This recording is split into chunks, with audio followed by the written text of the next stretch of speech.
Amid the brilliant flower fields of California and Texas, where American honeybees diligently pollinate and produce precious golden nectar every day, a quiet transformation is taking place. An alien bee species that is not on the control list appears, initially only a few small colonies, but quickly spreads, competing with native honeybees and breaking the natural pollination chain of many plant species.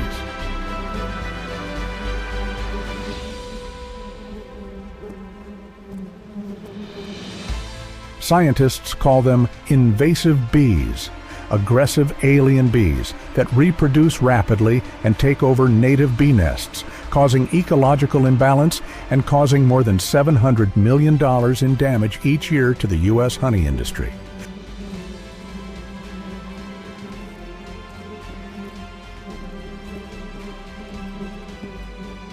The question is, what makes a tiny bee so powerful that it can shake up America's agriculture and ecosystem? Go discover invasive bees, America's $700 million honey industry under attack. Amidst the vibrant flower fields of California and Texas, native honeybees diligently pollinate, preserving the natural rhythms of life. However, a stranger has appeared, an invasive bee, a small but powerful creature that can disrupt entire ecosystems.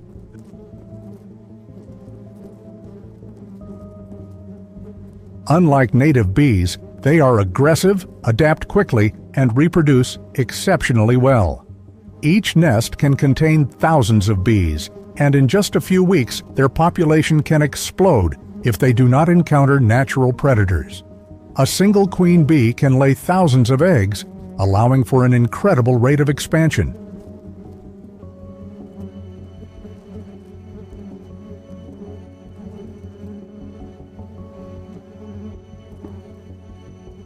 Tiny but devastating, the invasive bee has become a symbol of ecological imbalance, raising the big question: can humans control nature before nature strikes back?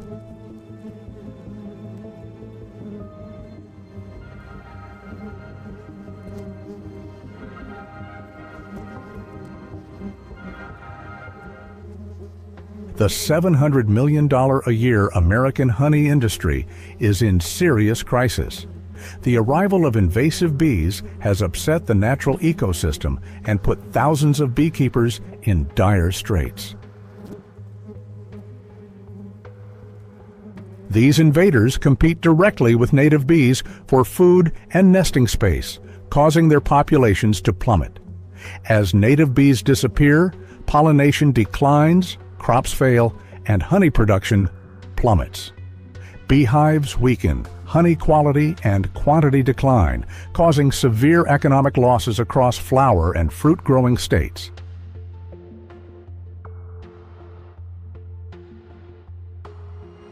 Beekeepers are forced to invest in additional hive protection, fencing, and replacement of bee colonies, all of which drive up costs. Meanwhile, honey prices soar, markets are disrupted, and consumers suffer the ultimate consequences.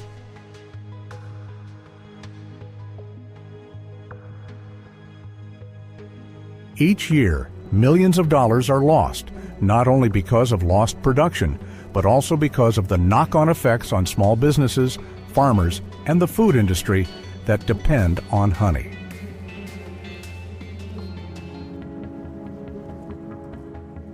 As empty beehives start to appear across America, one truth becomes clear. The alien bee invasion is not just an ecological disaster, it's a genuine economic crisis.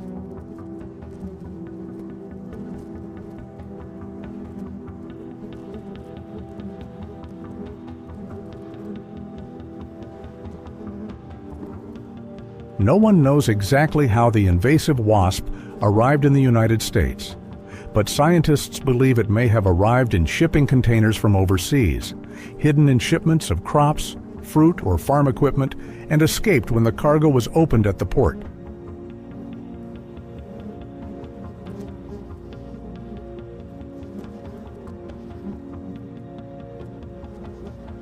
Once they arrived in the United States, they quickly spread. The warm climate, abundant flowers, and lack of natural predators allowed them to multiply uncontrollably. In just a few weeks, a small hive can grow into a swarm of thousands, spreading across fields, neighborhoods, and forests.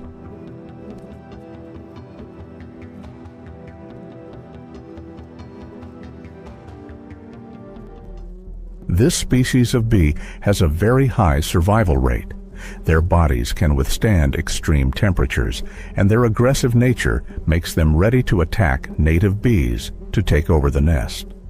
Just one queen bee can give birth to thousands of other bees in a season and create a giant colony.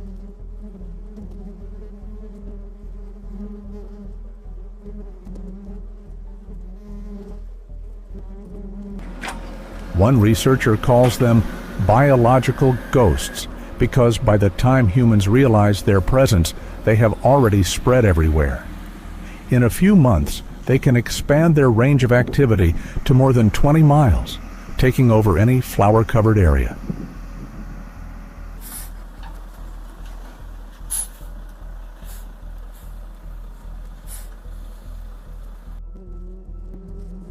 They don't just survive, they take over.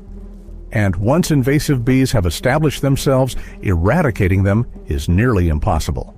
The question is, how did a tiny bee become such a threat to America's ecosystem?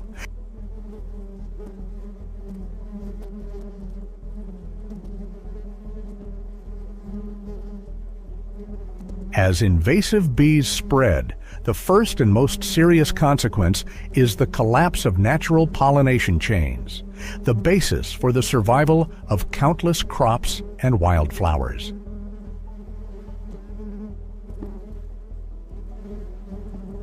In nature, native bees play an indispensable role. They travel from flower to flower, help plants reproduce, maintain biodiversity, and provide food for many other animals. But when invasive bees appear, that order is disrupted.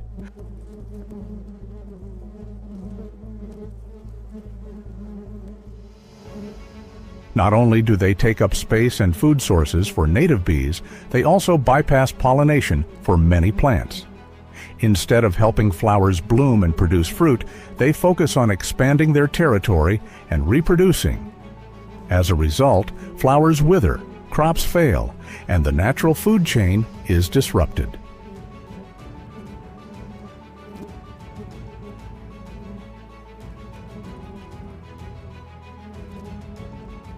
It's not just plants that suffer. Birds, small insects, and fruit-eating animals also lose their food source.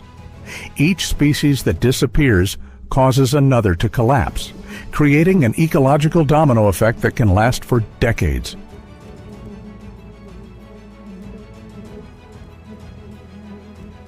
Scientists warn, once the pollination chain is broken, ecosystem recovery is almost impossible. And the scariest thing is, it all started with a small alien bee species.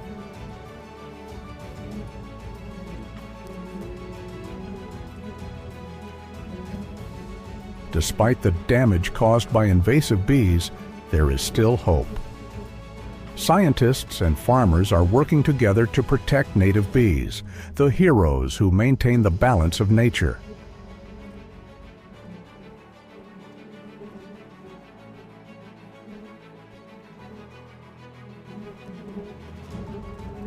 First, a monitoring and capture system for invasive bees is deployed to stop them as soon as they are detected.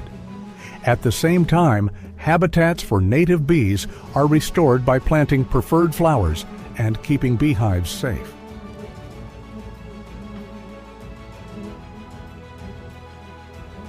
More importantly, collaboration between scientists, farmers, and communities is opening up new directions, both protecting biodiversity and maintaining a sustainable honey industry.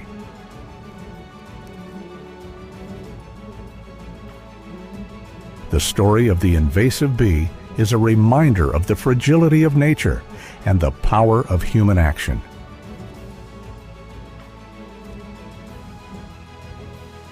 If you want to discover more fascinating stories and lessons from nature, don't forget to subscribe to the Go Discover channel and join us in learning how to protect this planet.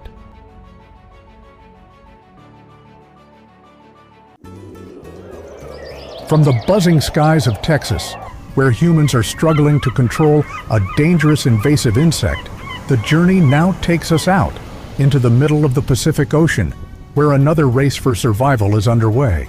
Flying fish hunting lasts only 48 hours a year.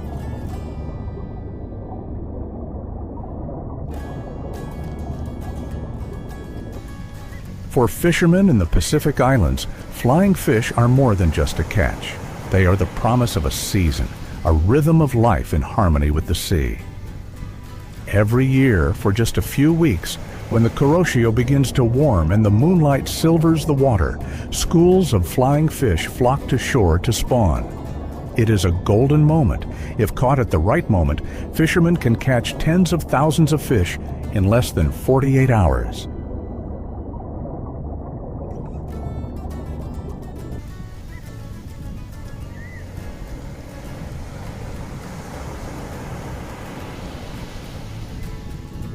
But the hunt is a game of nature, where even the slightest deviation can cause all efforts to go to waste.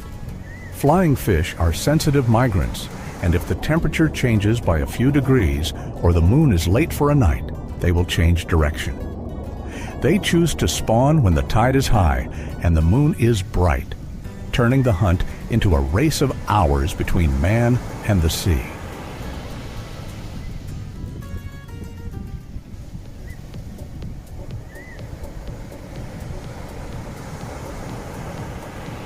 On the rocky shores of the islands, millions of fish eggs are deposited on seaweed, shells, or artificial grass bundles planted by fishermen to attract fish. A female can lay up to 40,000 eggs, but only a few survive. Most hatchlings become a feast for seabirds, larger fish, or human hands.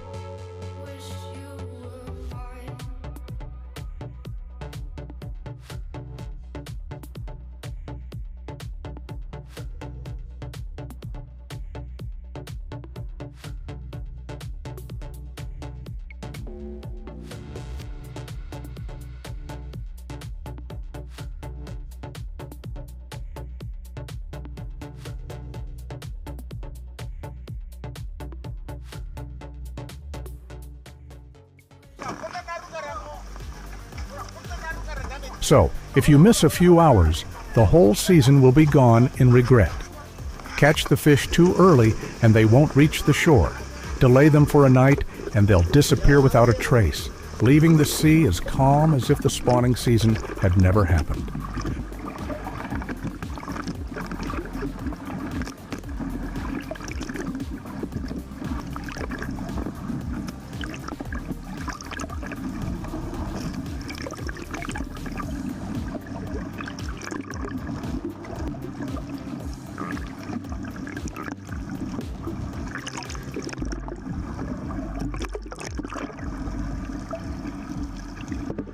They are not birds, but when they break free from the waves, their long sail-like fins catch the wind, turning them into silver arrows that shoot through the air. Hundreds of them cut through the waves at once, creating a scene that is both absurd and beautiful, a dance of the sea.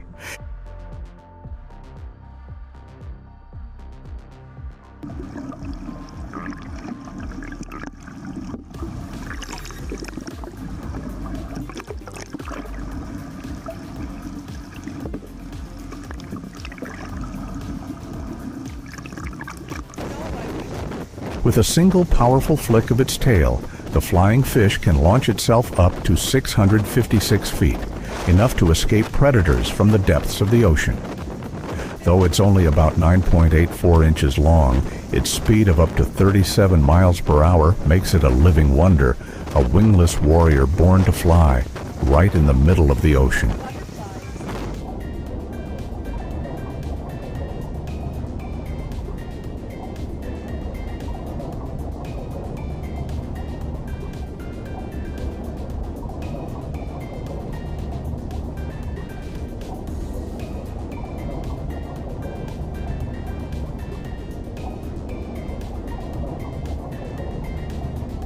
In the waters south of the Okinawa Islands, flying fish appear in early summer, when the sea reaches 22 degrees Celsius and the Kuroshio current changes direction. It is a natural signal that triggers the reproductive instinct, drawing tens of thousands of them to shore in a brief storm that fishermen wait for all year.